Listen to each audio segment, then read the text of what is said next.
at work an hour early.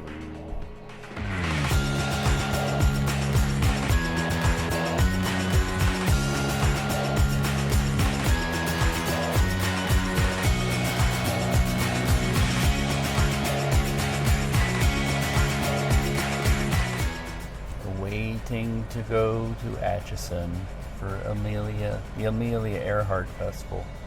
We do this mid-July every year. And this year we're covering it, which is good. Anyway.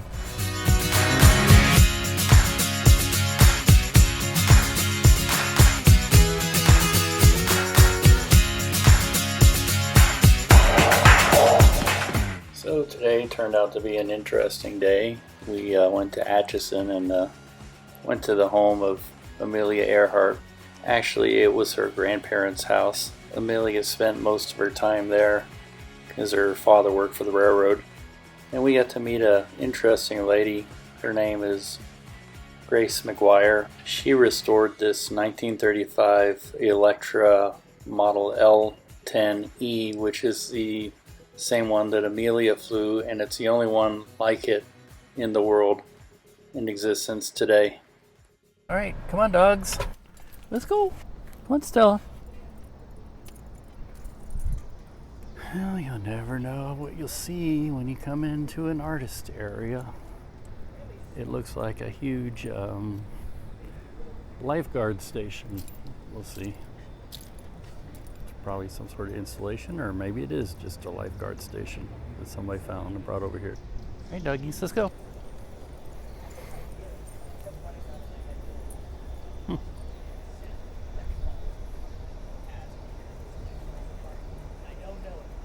It's one of the Saint Maximum. Oh, okay. Yeah, it was the chair that was always used for the well, still is for the kids march, the Crew de Frank. Oh, okay. March. It looks like a lifeguard station. Yeah. Like Yeah. what you find on Venice Beach. Yeah, the Saint would sit in that one, and all the kids would show up and throw silly string and confetti and stuff on them. And it's scary. It's really hard to get back out of.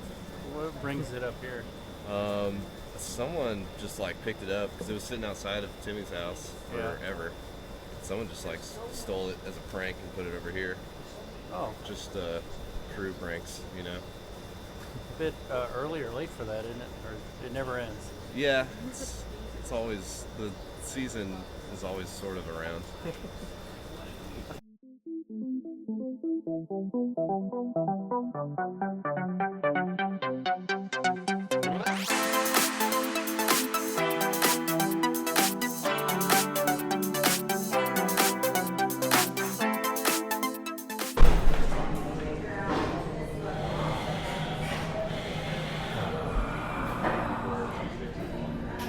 Today is everybody's Monday. I can't wait till my Friday.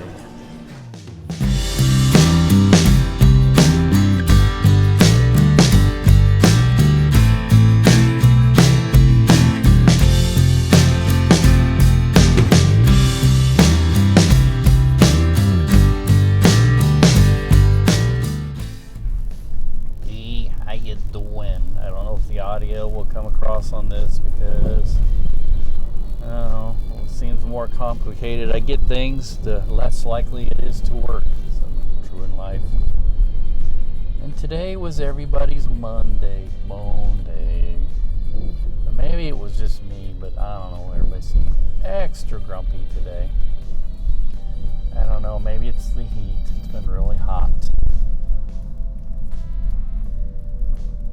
Here I am on the old Pike Road, also known as North Broadway in the Northland, Kansas City. And I'm running an errand. Speaking of heat, somebody wants ice cream. I'm running to Trip Quick. That's all I'm really in the mood for. I want to go to a grocery store and see if they're still making their shakes. I tried one of their, it's not really good for you, but I tried one of their mocha shakes and it was really good.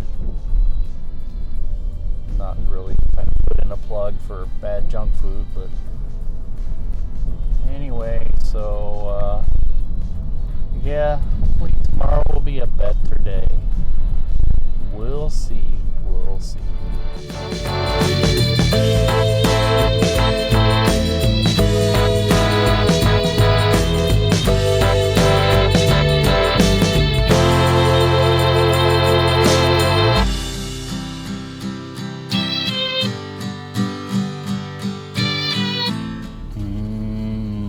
Mocha shake.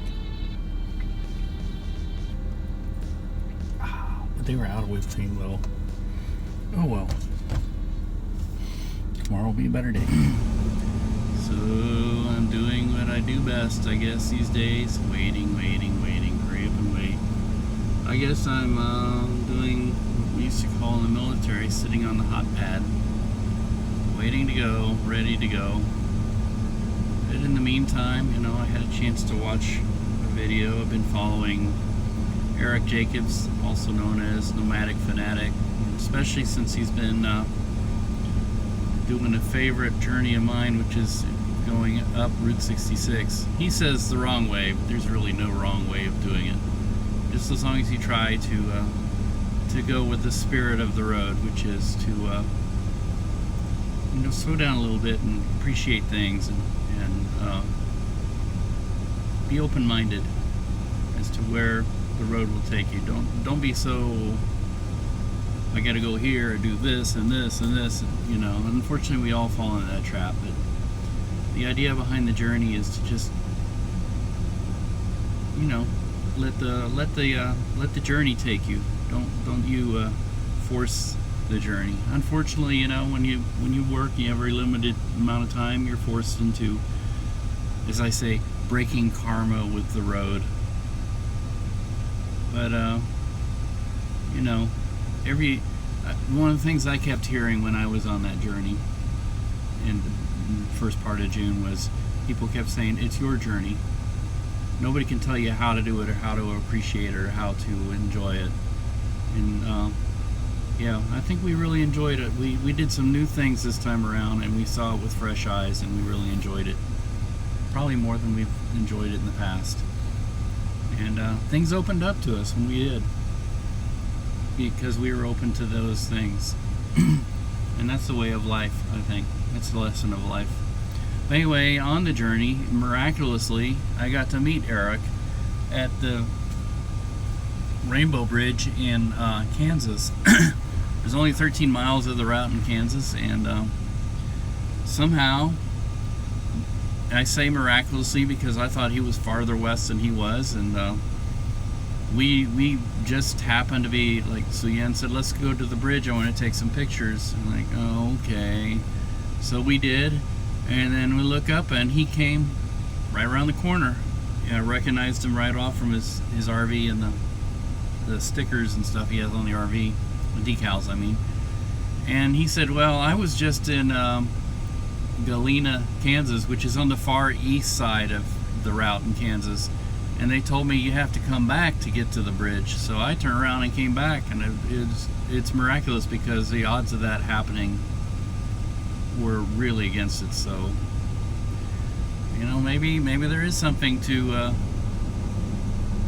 when things are meant to happen, they will. And anyway, I gotta get back to work as soon as my reporter shows up.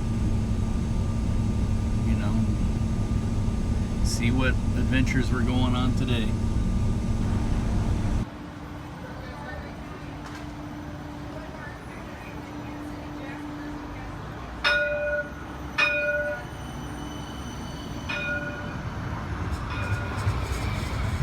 Just had my lunch. Now I'm heading back to work.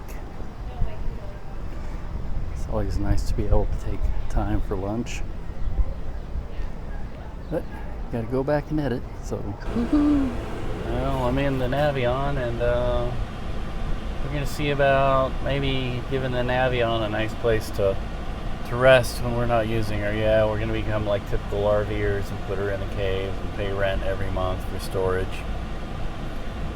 But, you know, we kind of learned from our last vehicle, I guess. It's better than letting it rot in the driveway than not having it when you need it.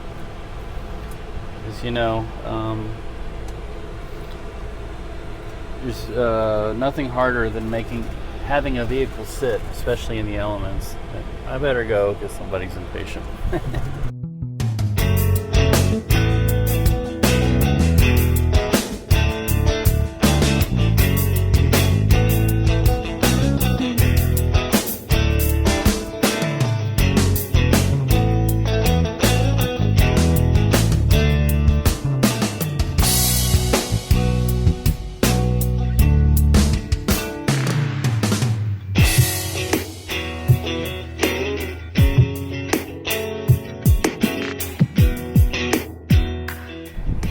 So we put the Navion in the caves today.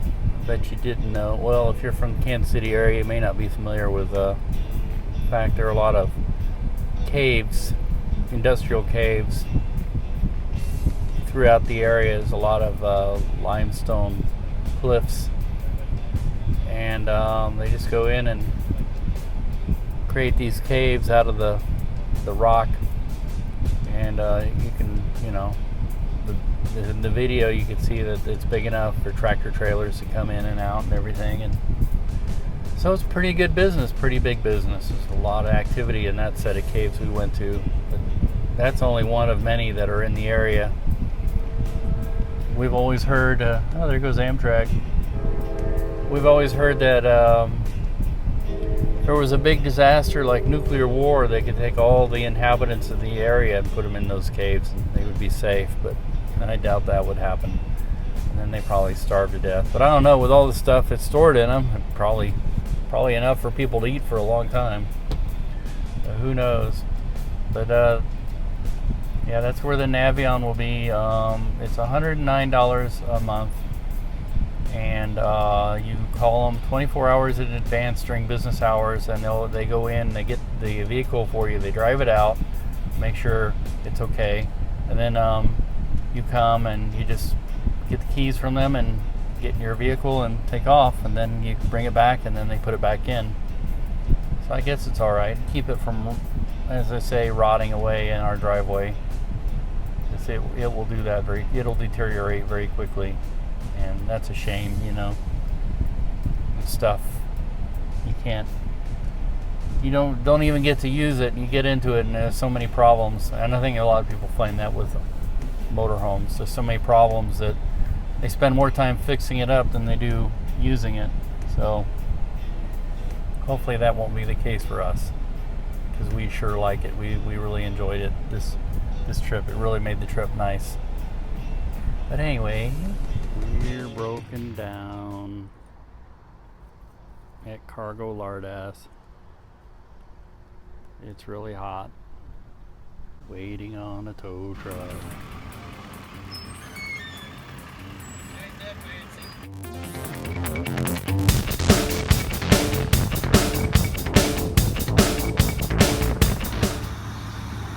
So the Super Boo Boo is safely delivered to Mike and the mechanics. See what's wrong with her on Monday.